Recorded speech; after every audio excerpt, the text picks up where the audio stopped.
Good morning, both. Yeah, that's right. I've come to Aldlam in Cheshire to find out what people are thinking about those big news stories today. One big thing that we're talking about on GB News this morning is, of course, the cost of living, groceries going up, fuel prices, and also your energy bills as well. Are you seeing those go up? Let us know if you're in and around Aldlam today. I'm going to be here all morning finding out your thoughts on these big issues. One person who I want to chat to, though, is James McGregor. He lives here in Aldlam in this fantastic cottage. This village is around 2,500 people. You're one of them, James, that lives here. Good morning. You're live on GB News on television and on radio this morning. Just want to chat to you about cost of living then. Have you seen things like your house energy bills go up? Things like your grocery shopping, your weekly food shop go up. How is it impacting you? Well, I work in the agricultural sector, agricultural contractor, so we've seen fertiliser prices go up by 200%. Red diesel has gone up 71% since 2020. All of that is going to end up reflecting on the consumer, who, food prices will end up soaring. You put that with energy costs going up through the roof, everything like that, it's just inflation is a serious issue at the moment. Yeah, and I took a little drive around Aldlam into the village a little bit earlier this morning. I can see loads of local independent shops. Really nice to see, actually. It's rare that you see that in some towns and villages.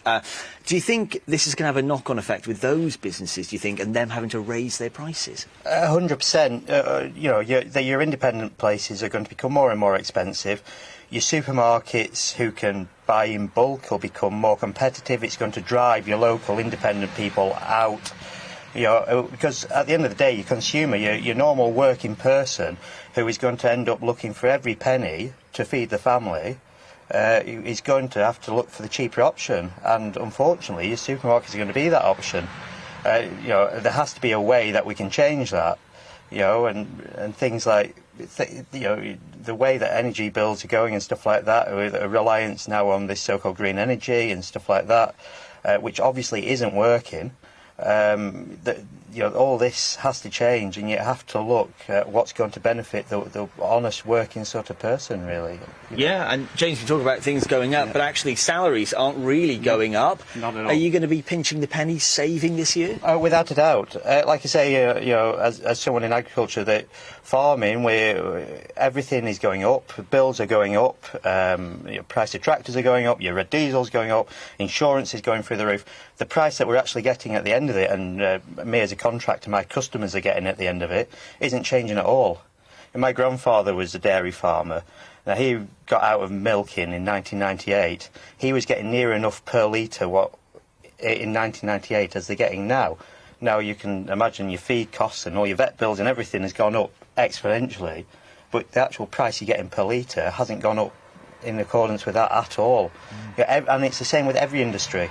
And everything, and all it is screwing and tightening on the honest working person, like. Yeah, well, James, really good to get your thoughts on that. And obviously, you've been actually out since the early hours yesterday, and now you're finishing your shift right now. It's off to bed, I imagine, for you. It will be. I'll have something to eat and off to bed. I was out at 5 o'clock yesterday afternoon. I've only just got back an hour ago. But that just shows what we have to do now. We have to take every opportunity to try and earn some money to feed my family. I've got a 2-year-old. We had a little girl born 2 weeks ago, and I'm having to go out and do everything above and beyond to try and feed the family. Well, James, good to get your thoughts on it. I'll let you get to bed. Really nice to chat to you. Just interesting, isn't it, to hear the thoughts from people here in Aldlam as people are starting to really save and pinch those pennies as we head into the new year.